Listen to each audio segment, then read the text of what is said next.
On Monday, I picked the Raptors. Yes. And I'm going to say Toronto will win Game 3 at Oakland with or without Klay Thompson.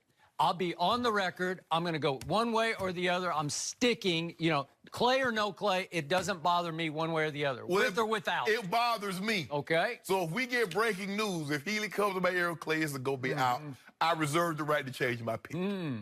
Well, it is interesting because the point spread fluctuations have actually mirrored. Crazy. Huh? They've been crazy. They've mirrored your flip-flopping opinions, actually. It's going back and forth.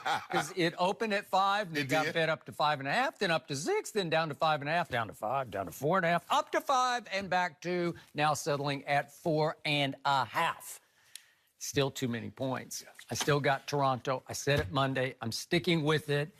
And again, if we could, I'm going to try to reassure you about Klay, because I think he will try to go tonight because it's just his nature. And if we could see the video from yesterday of him shooting the basketball, if we could just lay eyes on this, okay, that looked pretty good right there, right? That looked like he stepped into that 3, and there's a jumper. He jumped off that hamstring, right?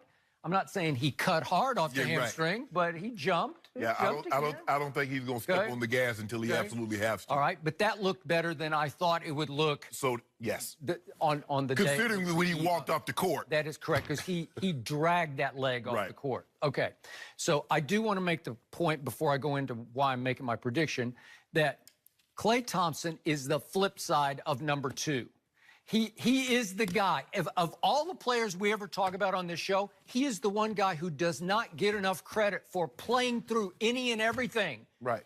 Remember what happened a year ago, Game 1 of the finals? He badly turned his ankle to the point that he was beyond questionable for Game 2. What did he do?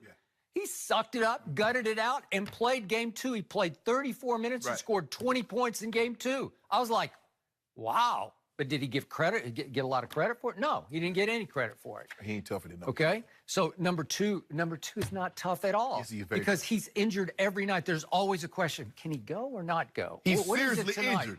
Okay. You make it seem like it's just nagging bumps and bruises. Yeah. Well, this guy's got a serious hamstring. If his hamstring is at all, they said it was strained via MRI, right? Correct. So to me, if it's got a spasm in it or who knows? That is debilitating. That is can't go. Right. Knee tendonitis, you can just tough it out. And the point is, they're all hurt at this stage. They all got, Steph's got stuff, Iggy's got a whole bunch of stuff going on, right? Yes. Okay.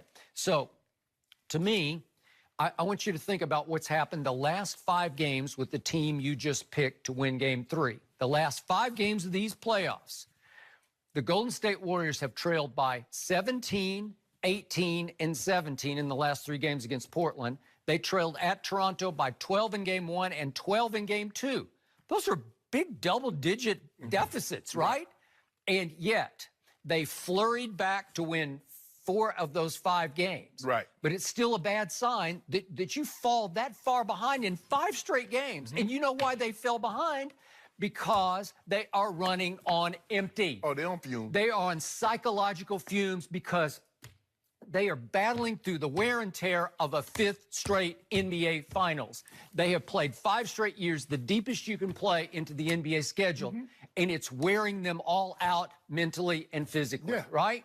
Okay, so now let's look at what's happened at home. Even with KD, with KD at home in the regular season, what's happened?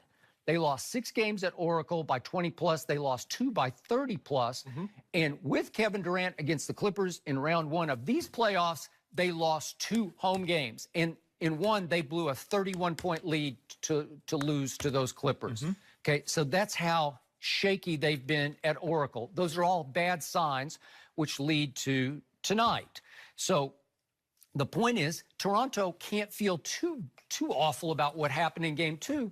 They cut the deficit all the way to 2 points. They didn't get blown out. No. They didn't get decisively handled. They cut it to 2 with 26 seconds left.